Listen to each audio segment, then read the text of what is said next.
Pueblo trabajador, vaya pues mi criolla canción, candombe, tango, milongón, por nuestra liberación, pa' construir bien de abajo una nueva y gloriosa nación.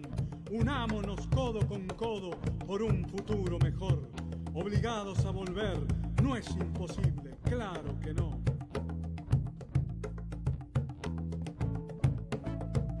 Obligados a volver en el 2023, levantando las banderas que no debieron caer, que 20 años no es nada, eso decía Gardel, allá por el 2003, Néstor ya lo supo hacer, obligados a volver.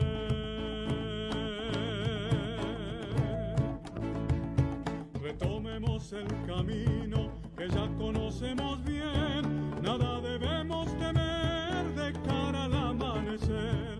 El pueblo nunca se raja, obligados a volver.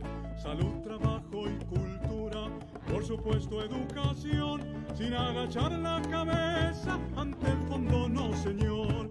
Codo a codo por la patria, venceremos, sí señor. Obligados a volver en el 2023.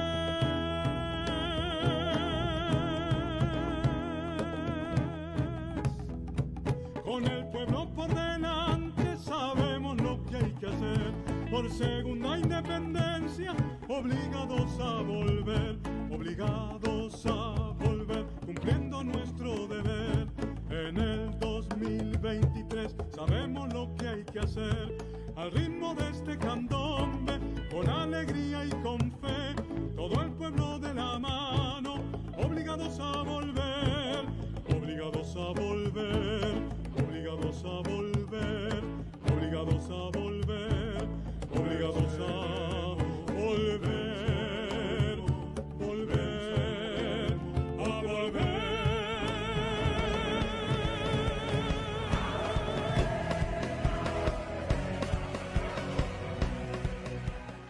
Hoy, 1 de marzo, damos comienzo al programa 412 de Obligados a volver. Programa que se transmite todos los miércoles a las 18 horas y los sábados a las 19 horas por nuestra página en Facebook, Obligados a Volver, programa radial. Obligados a Volver, un análisis de la realidad argentina y mundial desde nuestra mirada, que es nacional, popular, democrática, feminista, latinoamericanista, ambientalista y plurinacional. Obligados a volver porque, como dijo el general San Martín, cuando la patria está en peligro, todo está permitido excepto no defenderla. Recordando y reivindicando además nuestras consignas fundacionales: lealtad a Perón, Cristina Conducción. Dirección, Norberto Raful y Consejo de Columnistas y Asesores. Locución, quien les habla, Irene Ring. En la operación técnica, Nicolás Rearte. A continuación, Norberto nos comentará, como suele hacerlo, el temario de nuestro programa de hoy. Buenas tardes, Norberto. Buenas tardes, Irene. Buenas tardes a todos, todas y todes les oyentes de Obligados a Volver. Programa número 412, que corresponde al miércoles 1 de marzo. Como es habitual, lo organizamos en dos bloques. El primer bloque, destinado a los temas de política internacional, arranca con la columna de Palestina y Medio Oriente, de Fernando Izas, hoy destinada a analizar la relación entre la guerra y la economía en esa región. A continuación, la presencia del columnista invitado Luis Tibiletti, analizando la última propuesta de paz para la guerra en Ucrania, presentada por la República Popular China. Sobre el mismo tema se pronuncian analistas españoles y nuestro habitual comentarista de los temas internacionales, Hernán Pereira. Cerramos el primer bloque con un raconto de los antecedentes y el proceso que desembocó en febrero de 2022 en la voz de Irene Ring. Hacemos un breve paréntesis para recordar que ya son 2.600 los días cumplidos por Milagro Jara como prisionera del gobernador jujeño, y nos adherimos a la marcha a realizarse mañana, jueves 2, en procura de el indulto. Pasamos entonces al segundo bloque, con las noticias de política nacional, que se inician con la columna de economía de Horacio Robelli, comparando el final de los gobiernos de Alfonsín, de la Rúa y Alberto Fernández. A continuación, Juan Carlos Teso nos informa de los avances en el juicio político a los miembros de la Corte Suprema, y luego el cuadro de situación que vislumbra nuestro columnista invitado, Ernesto Villanueva. Cerramos el bloque y el programa con el humor político de Peroncho Delivery. Dicho esto, ¿qué te parece, Fernando, si empezás con tu columna? Amigos, buenas tardes. Mi nombre es Fernando Isas, del segmento de Política Internacional, Palestina y Medio Oriente. Hoy vamos a ocuparnos de algo que venimos conversando con los compañeros y las compañeras del programa, que es la relación, la vinculación directa que tiene Occidente con distintos frentes bélicos en Oriente Medio, en especial, pero en general en todo el planeta. Es sabida la fuerte incidencia y la complicidad de la Unión Europea en la situación política, económica de Oriente Medio, con los distintos actores que están jugando, quedando al margen los países con petrodólares, las monarquías del Golfo, que están profundizando la producción de barriles de petróleo en forma diaria. Europa y la economía de guerra, atravesada obviamente por la confrontación de la OTAN contra Rusia a través de un país como Ucrania totalmente devastado ya después de varios años de confrontación, y vamos a ocuparnos en el segundo segmento de este pequeño micro. Las empresas españolas tienen un papel preponderante en Oriente Medio, en los territorios palestinos ocupados y en la sociedad que mantiene en una de sus colonias que siguen controlando, como es Marruecos y la República Saharaui. El Ministerio de España, de Industria, le ha dado un plazo de un año a las empresas españolas EGMB y CAF para que presenten un informe de un tercero independiente sobre el impacto de la nueva vía que conecta el territorio israelí con colonias ilegales ocupadas en territorio palestino. Dos de estas empresas españolas, la vasca CAF y la madrileña GMB, están ayudando a construir un tren ligero en Jerusalén que incluye paradas en las colonias ilegales israelíes, levantadas zonas ocupadas en la Cisjordania palestina. Un proyecto de alrededor de 1.800 millones de euros. El Ministerio de Industria, Comercio y Turismo acaba de pedir a GMB que presente antes de un año el informe de un tercero independiente en el que se evalúe el impacto de su trabajo en la población ocupada. Estamos convencidos de que este tipo de acuerdos bilaterales y en algunos casos multilaterales, donde la promesa de grandes y mayores inversiones, proyectos faraónicos de obra pública, tiende a profundizar lo que llamamos la normalización de la ocupación. La parte demandante, en este caso en España, el Comité de Solidaridad con la Causa Árabe subraya que se trata de un proyecto que atraviesa asentamientos ilegales en territorios palestinos ocupados, y una de las dos líneas, la roja, figura en la resolución 31/36 del Consejo de Derechos Humanos de Naciones Unidas, que relativa a una violación del derecho internacional. Esto es lo que respecta al territorio de la Palestina ocupada, al territorio de la Palestina histórica. Y no le va en mella la vinculación de grandes actores de la Unión Europea en el conflicto, en el genocidio que se está llevando en Yemen, por ejemplo, con una fuerte exportación de armas españolas y donde fuerzas del ejército español inmersos en presuntos crímenes de guerra en Yemen, donde están llevando a cabo una limpieza étnica con la complicidad y la sociedad de la OTAN, el Estado de Israel, Arabia Saudita, entre otros países del Golfo allegados al régimen de ocupación israelí. En septiembre de 2014, el grupo armado Husi tomó el control de Sanaa, la capital de Yemen, por la fuerza. El 26 de marzo del 2015, una coalición militar compuesta inicialmente por el Reino de Arabia Saudita, los Emiratos Árabes Unidos y otros estados lanzó la operación militar Tormenta Decisiva en Yemen. Y desde entonces prosigue el conflicto armado en territorio yemení. A lo largo de este conflicto, los bombardeos de la coalición encabezada por los saudíes, emiratíes, la OTAN,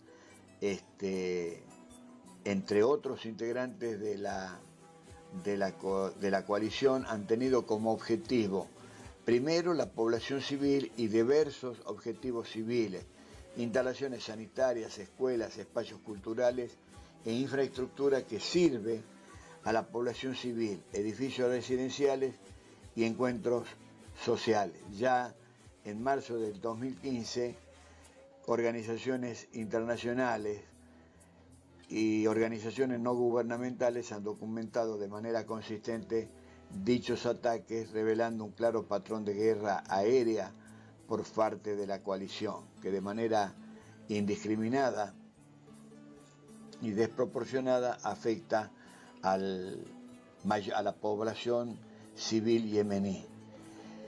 En la segunda entrega de este micro vamos a hacer referencia a la colaboración del Reino Hachemita de Jordania. Como siempre, dando las gracias a las compañeras y compañeros de Obligados a Volver. Nos encontramos en el próximo programa. Gracias y buena semana.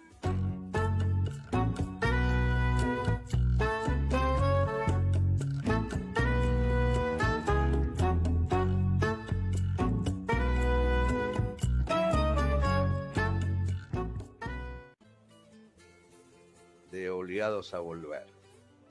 En primer lugar, quiero manifestar mi agradecimiento a mi eterno compañero Edgardo y toda la maravillosa gente que trabaja en este programa y que cada tanto me han pedido que les tire algunas ideas, y es lo que voy a hacer ahora. Si bien ya he participado en otros programas, muy brevemente, soy el licenciado Luis Tibiletti, capitán retirado del Ejército, profesor por 30 años de la Escuela de Relaciones Internacionales de la Universidad de El Salvador y por ende discípulo de mi maestro Pepe Paradiso, que hoy dirige la maestría en integración regional en la UNTREF. Mi último trabajo como docente fue del Seminario de Teoría y Práctica de Construcción de la Paz en América Latina, y actualmente dirijo el curso superior de defensa, que acaba de egresar la 70ª promoción, desde que lo creó Perón en el 52, y que se dicta en la Facultad de la Defensa Nacional de la UNDEF.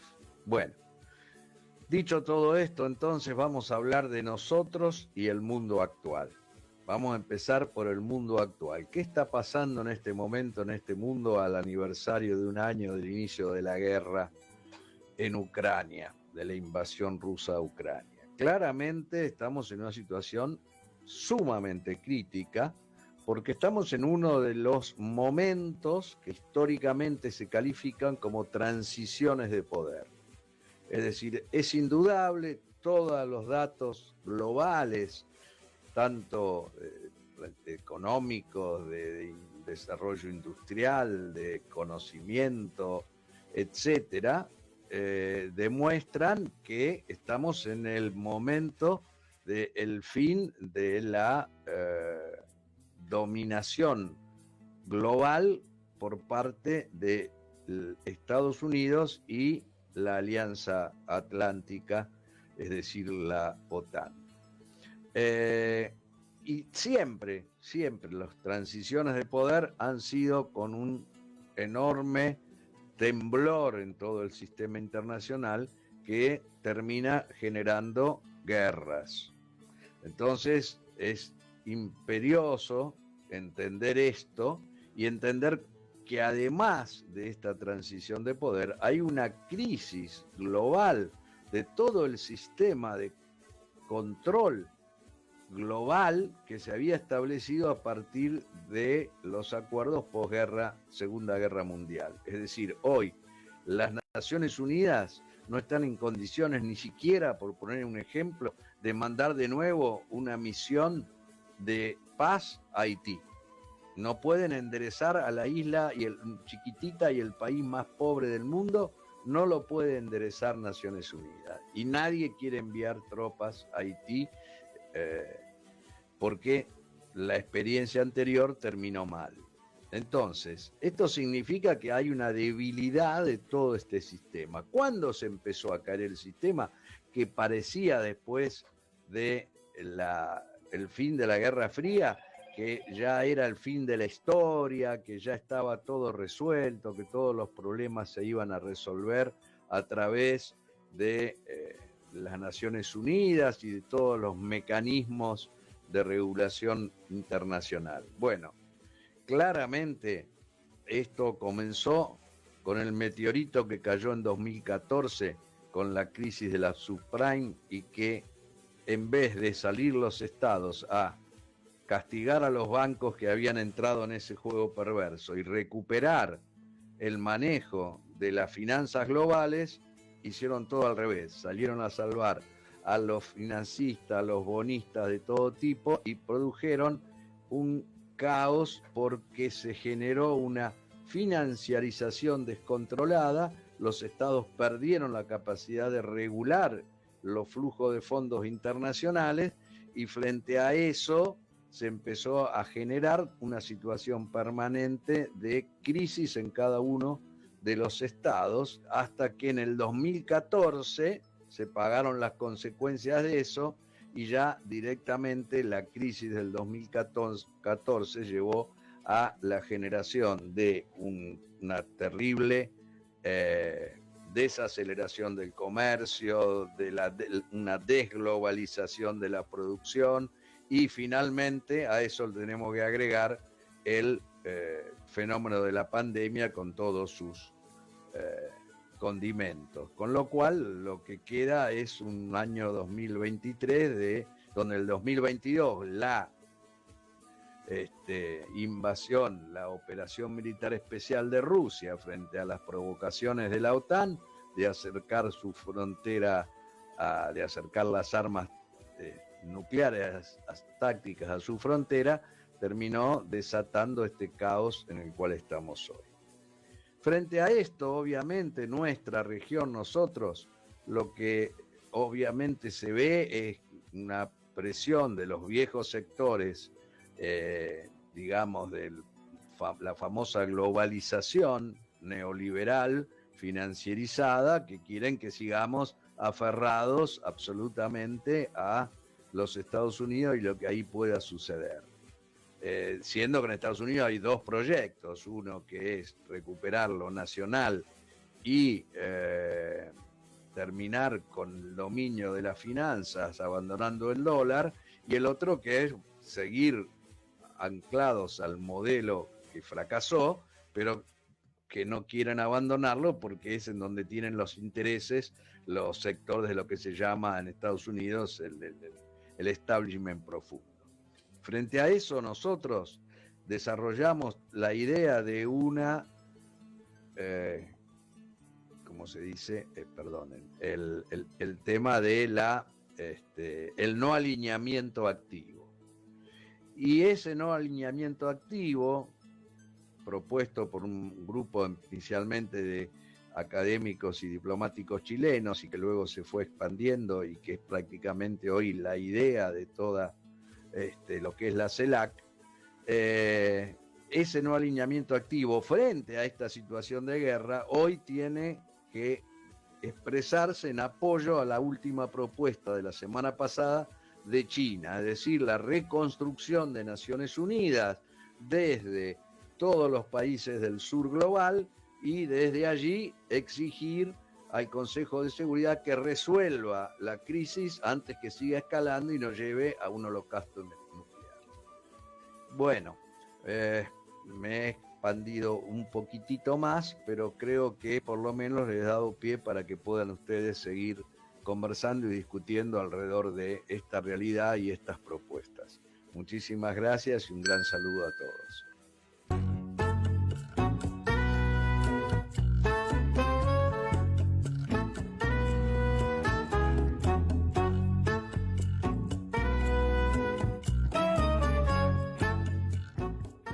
Pues vamos a empezar con la primera de las claves, mirando precisamente a esas conversaciones de paz, unas conversaciones de paz hacia las que Rusia se sigue mostrando abierta. ¿Qué ocurre? Pues lo mismo de siempre, lo mismo que sabemos ya desde hace meses, que hay una importante cláusula, una cláusula fundamental con la que no dará Rusia su brazo a torcer, no va a renunciar, y lo ha dicho por activa y por pasiva, a las regiones anexionadas a través de los referéndums celebrados en septiembre del año pasado. Según el Kremlin, no se pueden ignorar las nuevas realidades territoriales a la hora de sentarse a una mesa de negociación. De hecho, su portavoz, Dmitry Peskov, hoy ha insistido una vez más en un mensaje que Rusia ha estado reiterando desde los resultados en Donetsk, Lugansk, Gerson y Zaporizhia. No renunciaremos a los reclamos de estas 4 regiones que ahora forman parte de Rusia.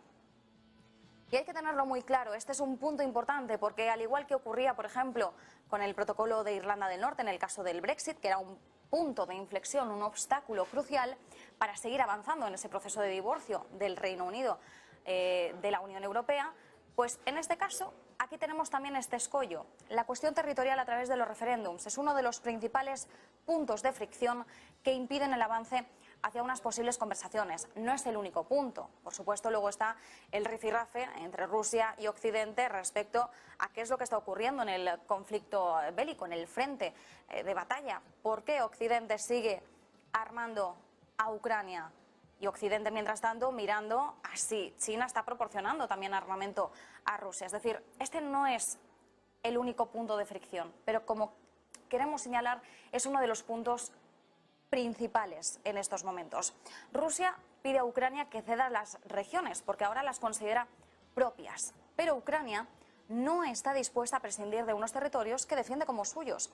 Y la cuestión es, ¿apoyará Occidente a Zelensky o, por el contrario, intentará convencerle de que debe ceder en este asunto para conseguir una paz?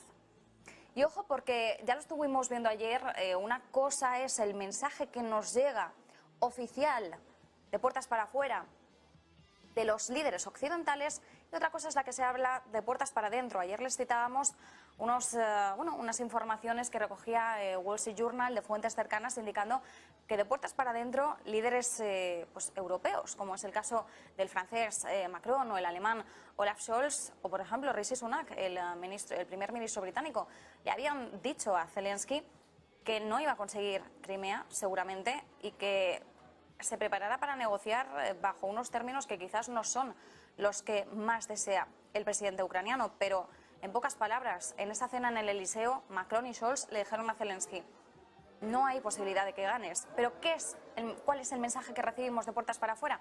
Que hay que seguir proporcionándole armamento, munición a Ucrania para resistir en el frente de batalla, porque solo si gana, si obtiene una victoria en el frente de batalla, entonces podrá sentarse a negociar con Rusia. Bien, pues una cosa, insistimos, es la que dicen y otra cosa es la que en realidad están analizando de puertas para adentro. Bien, como decimos, conseguir la paz, punto de fricción, la cuestión territorial. ¿Qué dicen los planes de paz de todo esto? Miremos primero el plan de 10 puntos de Zelensky. Bueno, de hecho vamos a ponerles en grande la comparativa de los dos planes, el que tenemos de 12 puntos de China y el de 10 puntos de Zelensky. El de Zelensky fue el primero que conocimos a finales del año pasado, el de China es el más reciente. Bien, en el caso del plan de 10 puntos de Zelensky, él insta a Rusia a restaurar la integridad territorial de Ucrania. Lo tenemos ahí en el punto número 5, que coincidiría de alguna forma en la categoría del punto número 12 de China de la promoción de la reconstrucción postconflicto. Bien, pero está ligado también con el respeto de la soberanía de todos los países, que es el primer punto de China. Pero vamos a ir primero con el de Zelensky. Insta a Rusia a restaurar la integridad territorial de Ucrania. Una integridad territorial en la que lo que contempla Zelensky es también esas 4 regiones que Rusia considera como propias, pero que Zelensky defiende como suyas. Esto por un lado. Pero en el plan de 12 puntos de China, la cuestión es algo más compleja y abstracta, porque el gigante asiático habla de respetar la soberanía de todos los países. Y en su descripción a este punto, cita la soberanía, la independencia y la integridad territorial de todos los países. Insisten que todos ellos, grandes o pequeños, ricos o pobres, fuertes o débiles, son miembros de la comunidad internacional, que todas las partes deben defender conjuntamente las normas básicas que rigen las relaciones internacionales y defender la equidad y la justicia. ¿Qué ocurre? Pues que esa soberanía de la que habla China tiene una interpretación bastante libre. Mientras para Rusia es una muy buena noticia, y de hecho así lo conocimos la semana pasada porque lo aplaudía, Rusia lo interpreta como que dice que significa reconocer esas nuevas realidades territoriales. Para Ucrania, sin embargo, implica la defensa de su soberanía respecto a su estructura previa al estallido de la guerra. Y aquí, como decimos, tenemos la gran línea roja o una de las grandes líneas rojas que en estos momentos impiden el avance hacia las negociaciones de paz. ¿Cuál será el punto de inflexión? ¿Cuál va a ser la resolución? ¿Cuál puede ser el consejo de Occidente a Zelensky? O de China a Rusia, en medio también de las conversaciones que va a tener con Bielorrusia esta semana, que es un aliado tradicional del país que dirige Vladimir Putin. Bien, pues esta es una de las cuestiones en las que vamos a ahondar a lo largo de las próximas horas. Una de las cuestiones que queremos analizar al detalle.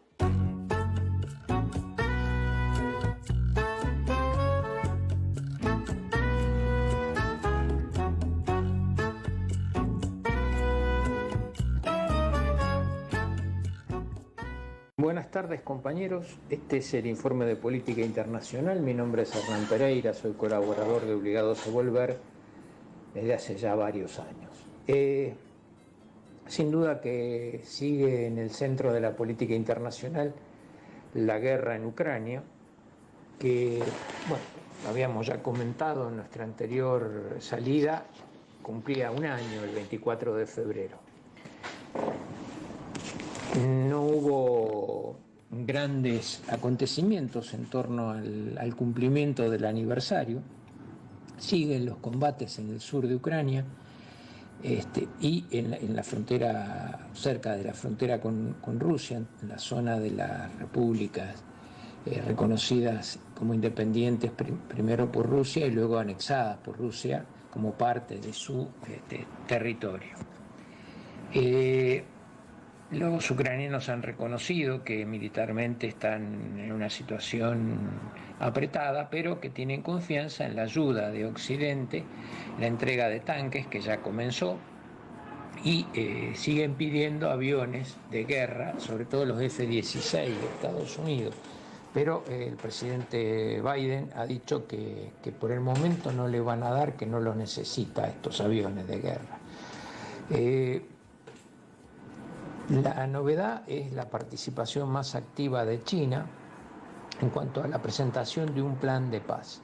El plan de paz de China contiene 12 puntos, establece un cese de fuego de ambas partes en el comienzo, el respeto, dice, por la soberanía de todos los países, aunque no especifica qué va a pasar con los territorios en disputa, pero sí llama a una inmediata apertura de negociaciones y a terminar con la lógica de la Guerra Fría. Esto es un llamado de atención a Occidente, en particular a Estados Unidos y sus aliados europeos, de que no sigan hostigando a Rusia. También llama al fin de las sanciones y a iniciar el proceso de negociación y reconstrucción. Abrir rápidamente un tratamiento especial para la crisis humanitaria de los civiles y de los prisioneros militares, respeto por las centrales nucleares y el fuerte compromiso de no al uso de armas nucleares.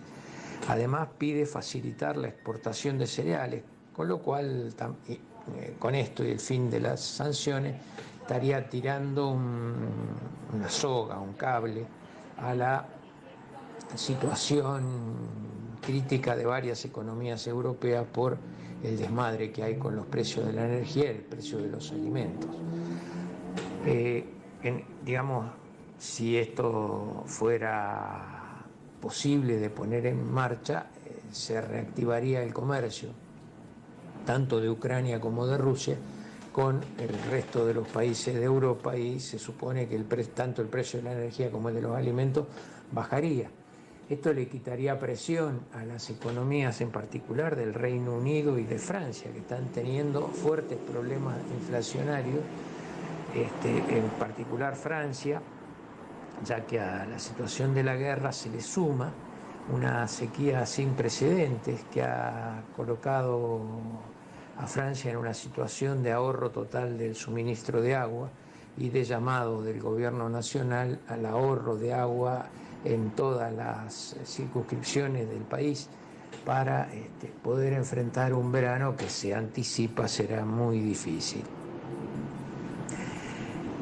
Hubo una reunión de los ministros de Finanzas del G20, se realizó en la India está presidiendo el grupo del G20 y no hubo presencia de China ni de Rusia, pero no fue posible sacar una declaración de apoyo a Ucrania, en particular por la posición de la India, que se niega a hablar de la guerra.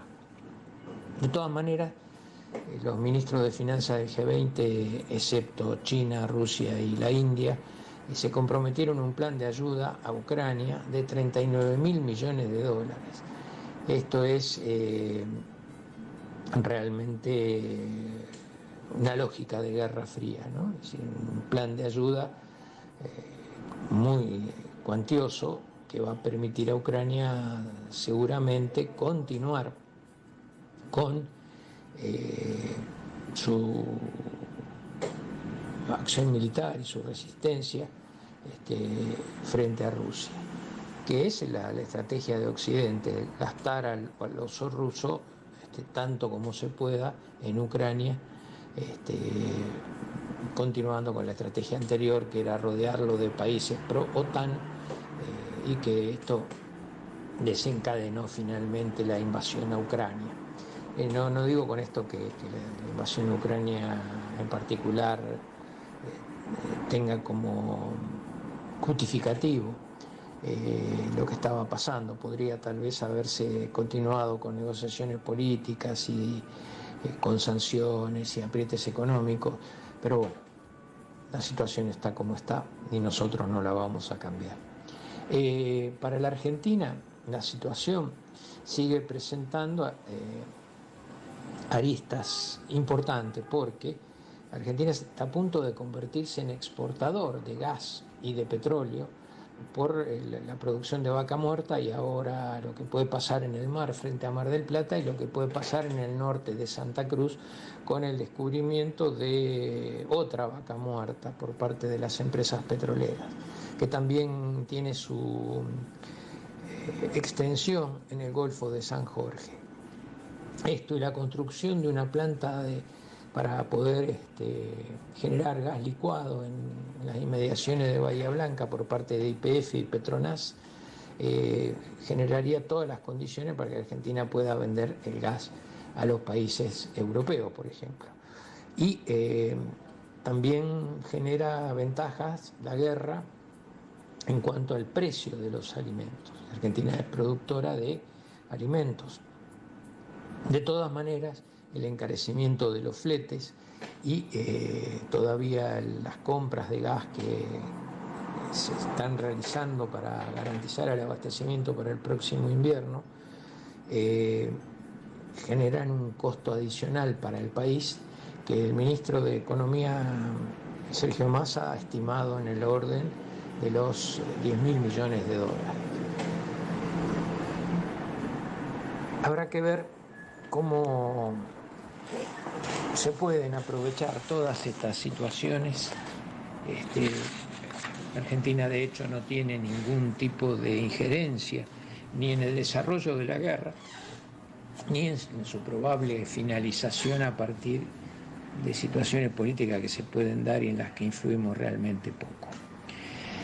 En cuanto a nuestra América Latina, la situación sigue muy tirante en Ecuador. La Confederación Nacional Indígena de Ecuador, que agrupa a todas las etnias de población de habitantes originarios, pidió la renuncia al presidente Lasso, y por ineptitud y por corrupción. Dice que no puede seguir gobernando y alertó sobre la posibilidad de que Lasso utilice un recurso constitucional existente en Ecuador que se llama la muerte cruzada, que es ponerle fin al Parlamento y llamar a elecciones para constituir uno nuevo en 5 meses, interregno en el cual gobernaría por decreto. La Confederación ha sido la que originó hace ya un año una marcha sobre Quito, virtualmente la toma de Quito. Eso fue el desencadenante de muchas otras movilizaciones en América Latina.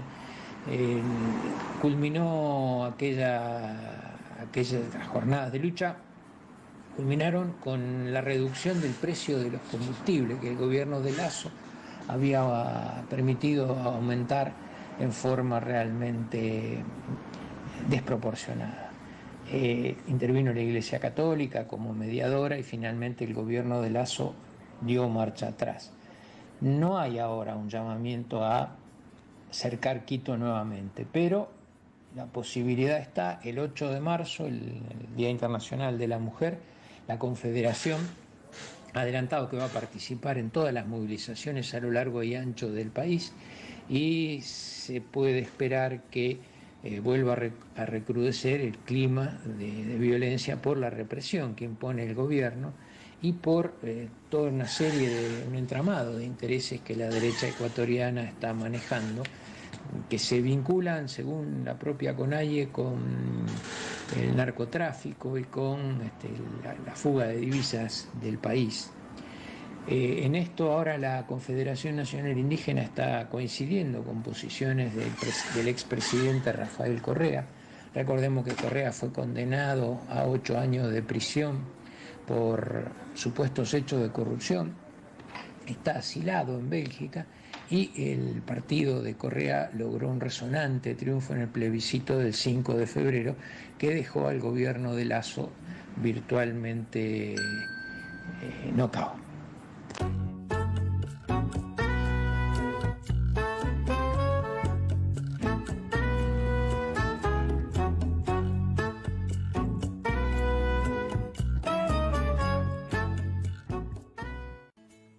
Vamos a compartir un texto de Mario Daúl de Necochea, escrito el 25 de febrero del corriente año. El texto se titula Paren de mentir. La guerra en suelo de Ucrania empezó a prepararse hace más de 15 años.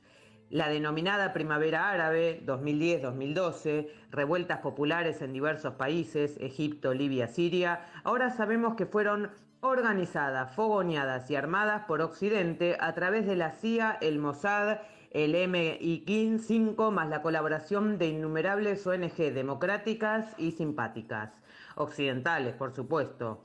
Básicamente consistieron en una nueva modalidad de apropiación de recursos, volteando gobiernos. En 2013, con el trabajo sucio de ablandar la conciencia social, surge en Ucrania lo que se denominó el Maidán, en realidad el Euromaidán, versión eslava de la primavera árabe, donde el desencadenante fue la posible anexión de Ucrania a la Unión Europea. Según los sondeos de la época, un 38% rechazaba eso y se inclinaba por estrechar lazos con Rusia, y un 37% lo hacía por la Unión Europea. Es así que los acontecimientos se van precipitando y el Euromaidán, grandes movilizaciones populares, se fue tornando cada vez más violento. Los grupos neonazis vinculados al partido Sector Derecho florecieron como hongos en la humedad, y no fue casualidad, todo orquestado por USA y OTAN. Eso termina desembocando en el golpe de Estado del 22-24 de febrero de 2014, cuando derrocan al gobierno legal democrático de Víktor Yanukovych, proindustrialista aliado a Rusia.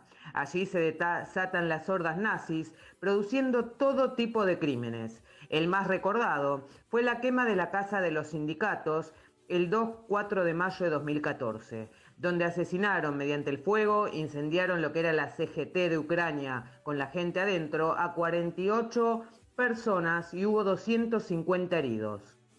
Los gobiernos provinciales de los oblast, provincias del este, desconocieron al gobierno de facto instaurado en Kiev, se atrincheraron en la región del Donbass y allí resistieron armados, proclamaron las repúblicas autónomas de Donetsk y Lugansk en la península de Crimea, realizaron un plebiscito donde más del 90% votó por pertenecer a Rusia, y obvio Rusia aceptó esa incorporación.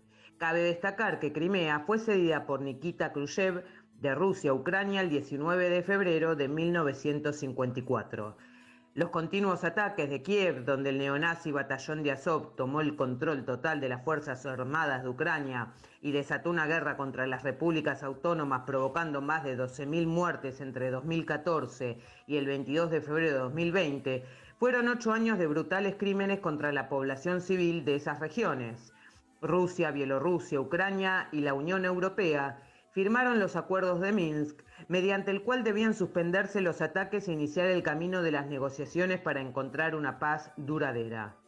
Ahora nos enteramos, por boca de la mismísima Merkel, que aquello fue una estrategia de la OTAN para armar hasta los dientes a Ucrania y usarla como cabecera de puente para el objetivo real: invadir, derrotar y desmembrar a Rusia en más de una decena de pequeños estados.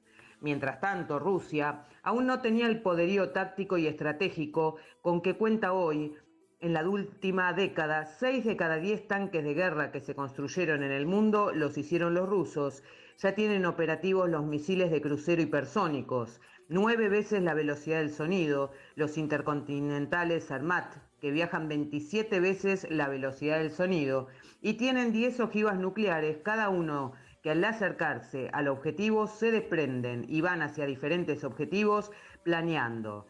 No existe en el mundo sistema antimisiles capaz de interceptar a los Sarmat, y cada uno tiene el poder suficiente para hacer desaparecer de la faz de la Tierra un país entero como Francia. También tiene operativos los gigantescos submarinos Belgorod, de unos 200 metros de eslora, largo por 20 de manga, ancho y 10 de alto. Equipados con los gigantes drones submarinos nucleares Poseidón, con 2.000 kilómetros de autonomía y carga nuclear capaz de hacer desaparecer una ciudad entera como Nueva York, mediante un tsunami nuclear capaz de generar olas de más de 100 metros de alto y desatar un infierno nuclear 200 veces mayor que Hiroshima. Los Poseidón viajan mediante nueva tecnología que solo domina Rusia hoy por hoy, a una velocidad de entre 70 y 100 nudos por hora. Indetectables a tiempo, se sumergen hasta 1.000 metros, copian el terreno submarino, doblan.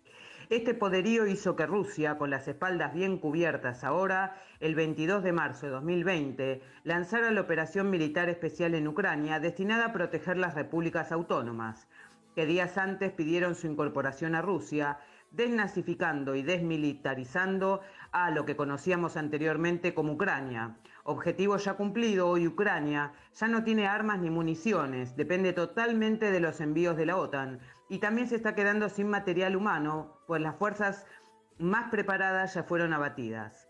Hasta acá fue un relato muy escueto de lo que sucedió, ahora doy mi opinión de lo que viene. Rusia seguirá avanzando hasta recuperar Odessa en el sur y dejando lo que quede de Ucrania sin salida al mar. Para ello, dependerá de permisos rusos. También avanzará en el norte y centro hasta tomar toda la parte este, digamos al este el río Dnieper, o sea, la parte industrial, quedando Ucrania reducida a la parte occidental agraria. Terminará de nacer el nuevo orden multipolar, Estados Unidos y la OTAN saldrán muy debilitados, el dólar y el euro pasarán a ser dos monedas más, los BRICS se fortalecerán y ampliarán. Los países como el nuestro tendrán nuevas posibilidades de desarrollo genuino y sostenible. Aparecerán nuevas posibilidades para salir de las deudas externas eternas y la desestabilización se apoderará de Estados Unidos, existiendo la posibilidad de una balcanización allí.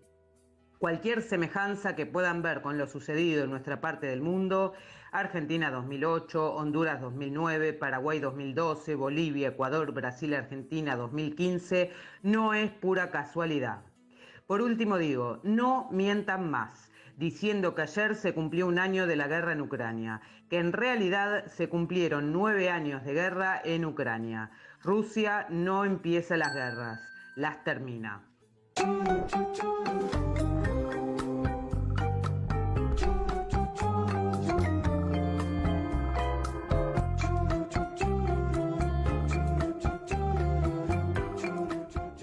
Obligados a Volver se solidariza con Milagros Sala, injustamente detenida desde enero de 2016, y con todos los demás detenidos y perseguidos por el régimen macrista y sus cómplices del sistema judicial, por la pronta liberación de los presos políticos.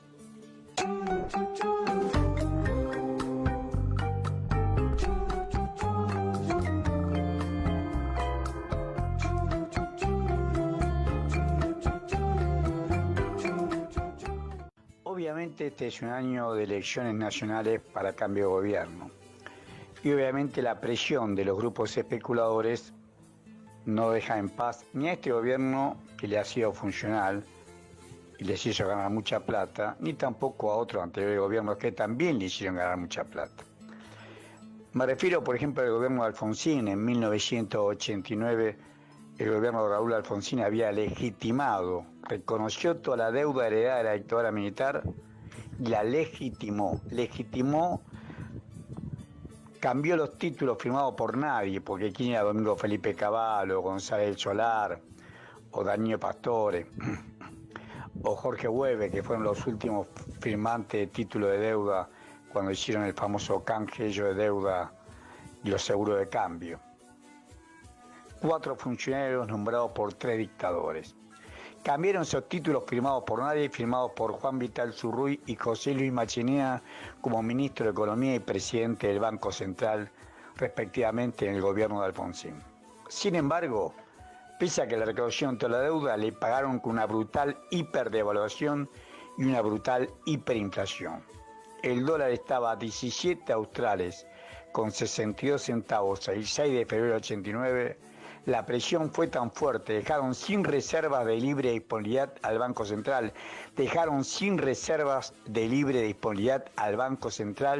que el 6 de febrero de 1989 José Luis Machinea, su presidente, dijo que no podía vender un dólar más.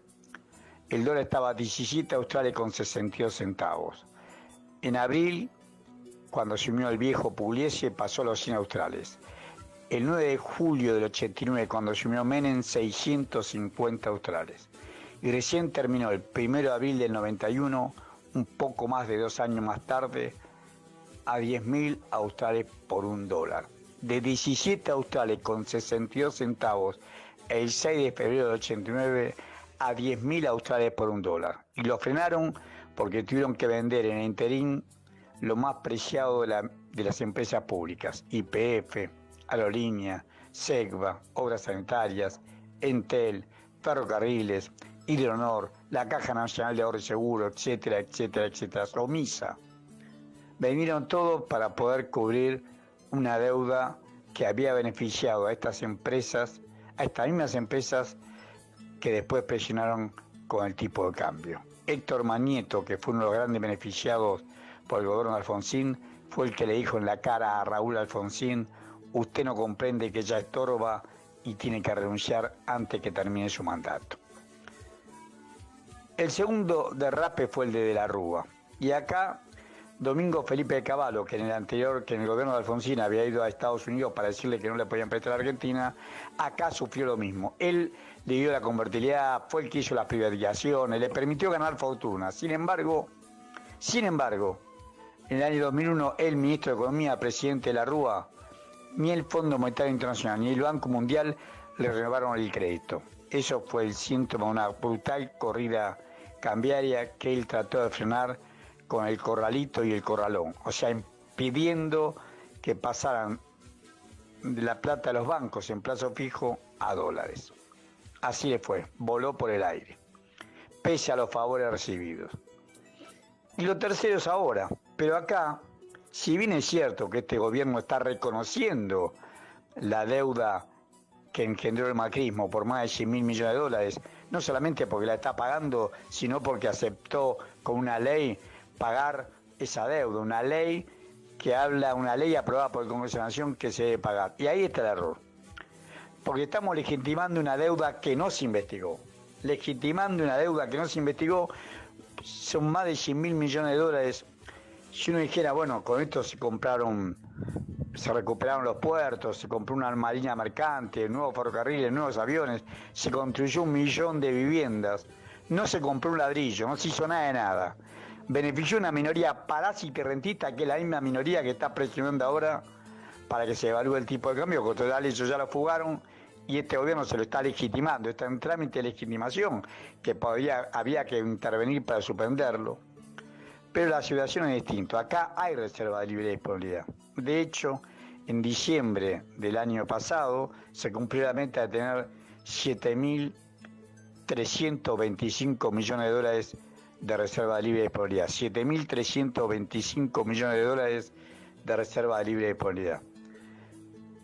Obviamente que las ventas de enero, la menor exportación de enero, lo obliga al gobierno a renegociar esa meta, pero eso no significa que no haya dólares en el Banco Central.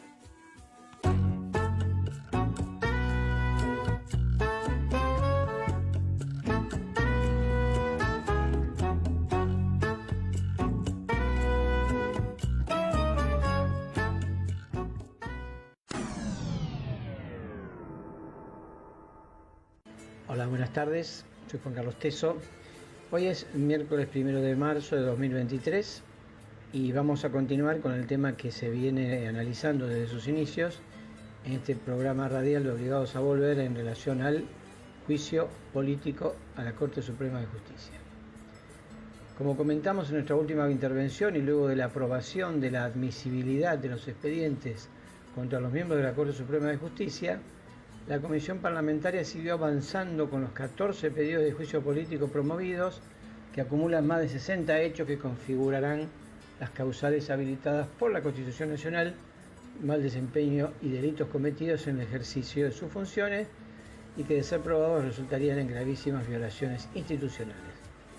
Se avanzó entonces en la etapa de recolección de pruebas y testimonios para decidir si se emite dictamen acusando a cada uno de los 4 jueces en un trámite que se desarrollaría durante los próximos 3 meses, luego de los cuales pasaría a la Cámara de Diputados para su aprobación o rechazo.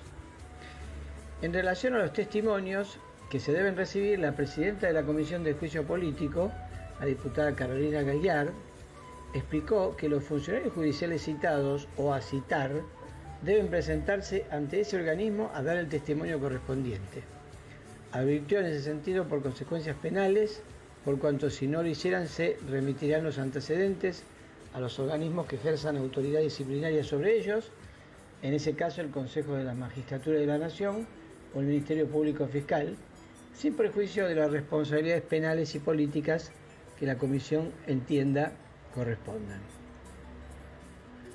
El pasado jueves 23 de febrero se realizó la primera audiencia testimonial con diferentes citados, entre los que se destacan funcionarios de la Corte Suprema y jueces federales, los que se presentaron ante la Comisión para dar sus respectivas declaraciones. Entre ellos se encontraban los jueces federales Sebastián Ramos y Alejo Ramos Padilla, los 2 testigos ofrecidos por el diputado Rodolfo Tailade, del Frente de Todos. El primero es el magistrado que archivó, a instancia del fiscal Stornelli, una denuncia por los supuestos chats filtrados entre Silvio Robles, hombre de confianza del titular de la Corte Suprema y del Consejo de la Magistratura, Horacio Rosati, y el ministro de Justicia y Seguridad porteño, con actual licencia, Marcelo D'Alessandro, ya popularmente conocido por sus diversos delitos de amplio conocimiento público y por su participación en la reunión financiada por Clarín en la mansión que Robert Lewis tiene en el Lago Escondido. Dicho juez declaró que la desestimación por él efectuada de la causa por las conversaciones filtradas entre Silvio Robles y el ministro de Seguridad porteño estaba fundada en que las mismas tenían origen ilícito, que fue un dictamen fiscal, legal, razonado y fundamentado en hechos que aportó el Ministerio Público Fiscal. Obviamente, tal afirmación fue tomada en cuenta por el oficialismo por cuanto dejó claramente al descubierto la doble vara judicial respecto a las escuchas de origen ilícito, que ya todos conocemos se aplica según la conveniencia de los jueces y de la mafia a la que sirven tan descaradamente. Como clásico ejemplo de dicha ambigüedad, recordamos cómo Cristina Kirchner cuestionó el fallo de este juez que absolvió a Silvio Robles y pidió que los argumentos que se usaron para beneficiar al vocero de Horacio Rosati los usen a su favor en la causa por el pacto de entendimiento con Irán, el que fue reabierto en base a escuchas ilegales, pero en ese caso consideradas como válidas en contra de ella. Tal cual lo que dijo en su momento la vicepresidenta: la mafia mediática, judicial, la impunidad y el absurdo jurídico están a cielo abierto. El segundo testigo, el juez Alejo Ramos Padilla, juez federal de La Plata, se refirió a los servicios de inteligencia y apuntó a un funcionamiento irregular de todo el Poder Judicial, y en especial de la Corte Suprema. Respecto a la misma causa y en relación a supuestos indicios de espionaje ilegal, aclaró: no tengo ningún vínculo ni conozco a los jueces del máximo tribunal. Además añadió: la prueba eventualmente son los chats y tienen la misma validez que la Corte le ha dado en otras oportunidades.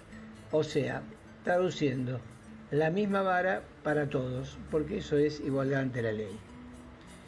Por otra parte, declararon también Cristiana Brita, ex titular de la Secretaría Judicial número 5, que ya no existe en el organigrama de la Corte, Sergio Rubén Romero, subdirector de Gestión Interna y Habilitación dependiente de la Secretaría General de Administración de la Corte, quien fue consultado por una inundación en el despacho de Silvio Robles y por la entrega de vehículos decomisados secuestrados. El testigo respondió que en el mes de enero hubo una inundación que afectó el despacho del señor Robles posterior a la filtración de chats. Como vemos, no existen las casualidades, sino más bien las causalidades. Los hechos de borrar evidencias comprometedoras siempre están presentes en este ambiente judicial ampliamente cuestionado. Por su parte, desde las Secretarías Judiciales de la Corte Suprema de Justicia de la Nación Argentina, declararon Silenio Rómulo Cárdenas Ponce Ortiz, de la Secretaría Judicial número 2, y Alejandro Daniel Rodríguez, de la Secretaría de Juicios Originarios de la Corte Suprema de Justicia de la Nación. Asimismo, como integrantes de la vocalía del juez Horacio Rosati, declararon a Diana Norma Balinotti y Roberto Miguel Ángel Zaguese, quienes respondieron sobre el funcionamiento de la vocalía. Bueno, no es mi intención explicar cada una de las declaraciones, por cuanto sería muy extenso y tedioso,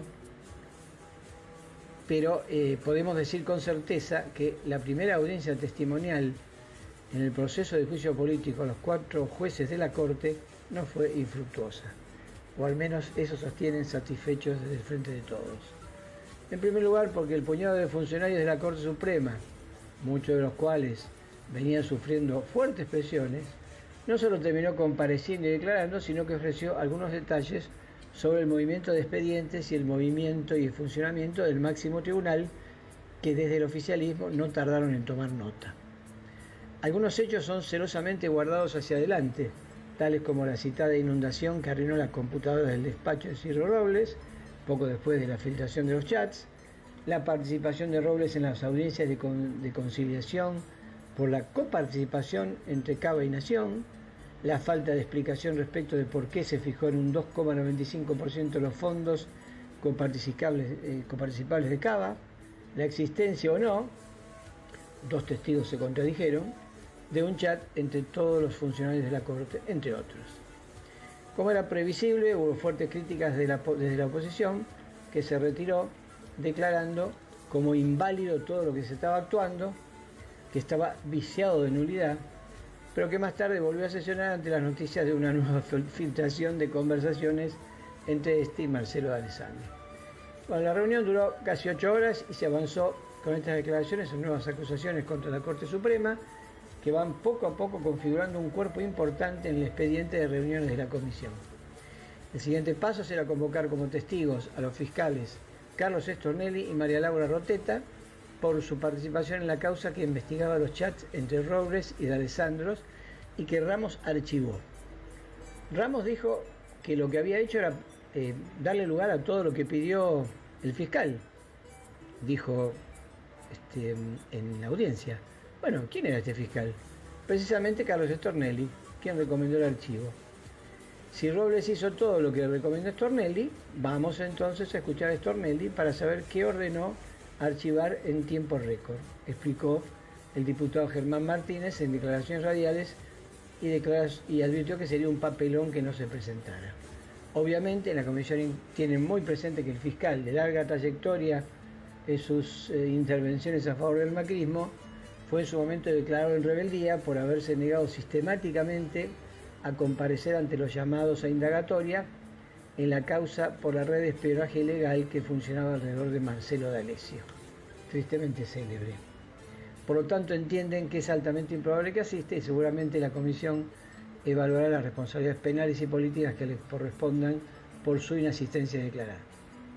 Finalmente, está claro que el plan de acción de Juntos por el Cambio será el de seguir defendiendo a rajatabla a los cortesanos, asistiendo a algunas reuniones a modo de control del proceso y enfundados en un rol de supuestos veedores de la comisión, los legisladores opositores continuarán participando del debate, aunque no de todas las reuniones. Las reuniones continuarán tal cual lo previsto. Se seguirán descubriendo nuevas pruebas, se conocerán nuevos delitos de esta corte mafiosa que está anulando nuestra democracia. En fin, todo está por verse y la comisión tiene muy claro que va a llegar hasta las últimas consecuencias. Buenas tardes.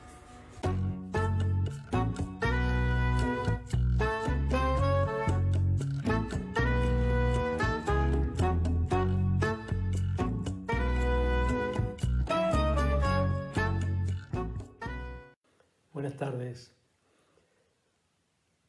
La verdad sea dicha, ya estamos entrando en marzo y la composición de fuerzas políticas en nuestro país todavía no tiene la estructuración que uno hubiera esperado, faltando tan pocos meses para las elecciones. Por el lado de Juntos por el Cambio, hay conflictos de todo tipo, divisiones en varias provincias, peleas en la cúpula. Rodríguez Larreta lanza su candidatura y de inmediato Macri se reúne con Bullrich. Hay una reunión inesperada de Manes también con Macri. En fin, un panorama en el cual todavía no están alineadas todas las fuerzas al interior de Juntos por el Cambio. Sin embargo, esa pelea tiene un tufillo de estamos seguros que vamos a ganar y por ende esta pelea previa a la victoria es fundamental para posicionarnos cada una de las fracciones de esa coalición. En cambio, del lado del oficialismo, del lado del Frente de Todos, donde está el kirchnerismo, está el masismo, el albertismo, lo que sea él, los gobernadores, varios movimientos sociales, han hecho una reunión muy importante. Eso en el PJ, presidida por Alberto, con muchas exposiciones, una discusión de fondo, que dio lugar a un documento en donde, por supuesto, se plantea el tema de la proscripción de Cristina y algunos objetivos de carácter de política económica, sobre todo el tema de que la inflación sea menor al incremento salarial. Sin embargo, el tono de las discusiones dentro del Frente de Todos sigue teniendo un olor a temor a la derrota. ¿Se entiende? Mientras que en Juntos por el Cambio se pelean porque estamos seguros que vamos a ganar, en el Frente de Todos hay un temor que no es infundado. Y eso se observa sobre todo en el tema de las candidaturas a presidente. Cristina dijo, estoy proscripta. Massa dice, bueno, yo soy ministro de Economía, si me lanzo como candidato me empiezan a pegar de todos lados y la economía de la Argentina se perjudica. Alberto Fernández no dice qué va a ser, tampoco dice que no va a ser, ha habido varios planteos muy fuertes para que se pronuncie, y entonces surge Scioli, surge Capitanich, en fin, surgen varios otros candidatos. Lo más dificultoso para el Frente de Todos, a mi juicio, son dos aspectos. Por un lado, esto lo sabemos todos, es la cuestión de la inflación, que todavía no ha sido domada por Massa, a pesar de todos sus movimientos que, la verdad sea dicha, han logrado desde el momento en que llegó que esta Argentina no colapsara. Seguirá creciendo, cierto que a un nivel menor, o la disminución de salarios también se atenuó, pero no a tono con lo que espera la población, ¿no?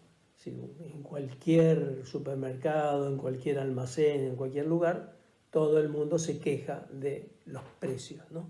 Los precios en el sentido de que no se sabe cuáles son, uno encuentra enormes diferencias de una cuadra a otra para un mismo producto, etcétera, etcétera. Y eso crea una situación como de desánimo, de poca creencia en el gobierno. Ese es un aspecto, el aspecto material, por decirlo así. El otro aspecto que me parece también muy importante es que el Frente de Todos ha perdido un mito unificador. Siempre el peronismo ha planteado las tres banderas, y ahora esas tres banderas están como debilitadas, como diluidas, como planteos de poca fuerza. Sí, en el tema de la distribución del ingreso, en donde no tiene éxito el Frente de Todos, pero se sigue planteando como un tema importante, pero no así en el de la independencia económica y la soberanía política. La soberanía política se maneja de manera muy digna en este conflicto enorme que hay entre Rusia y la OTAN. En el fondo es entre China y Estados Unidos,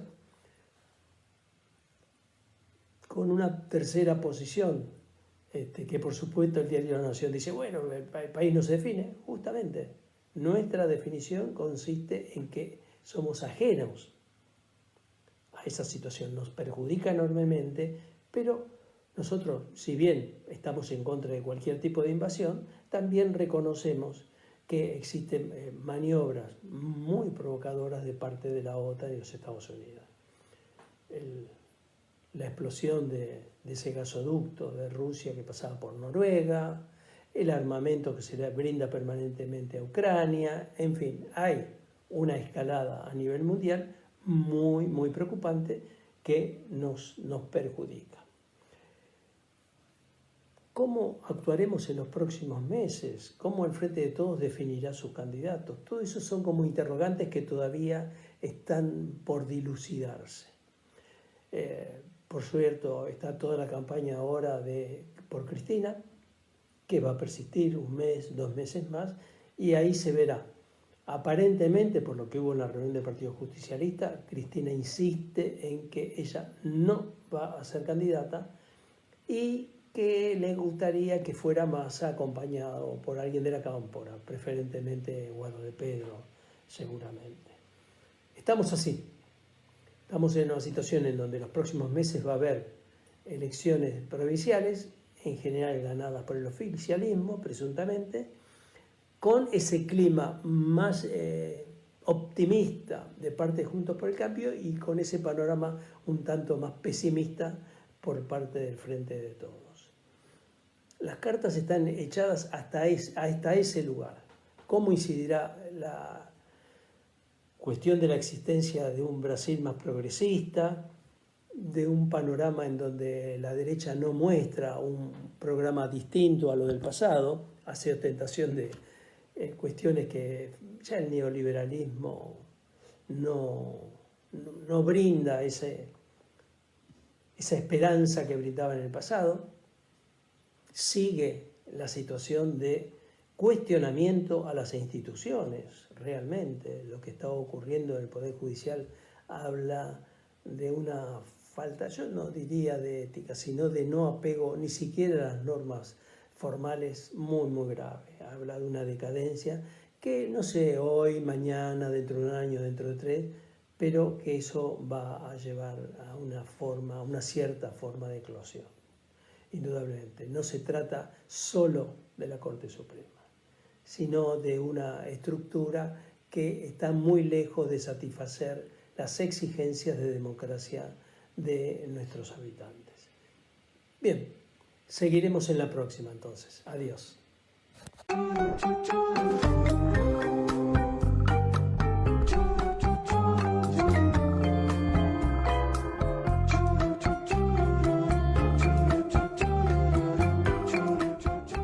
Se nos está terminando el programa. Agradecemos a nuestro operador, Nicolás Rearte, por su trabajo que nos permite salir al aire, a todos les oyentes por su atención, especialmente a los que ponen me gusta en nuestras páginas de Facebook.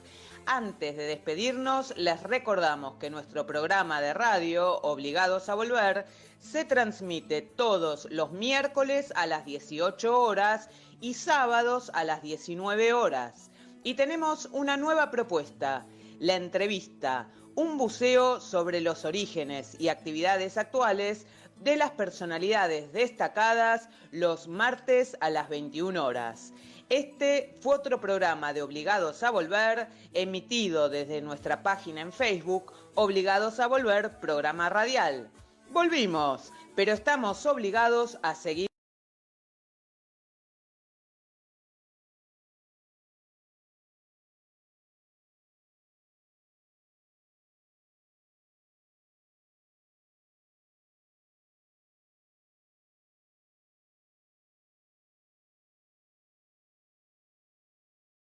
militando. Por eso, siguiendo el Libertador, cuando la todo está para defenderla. Consigna fundacional con Cristina.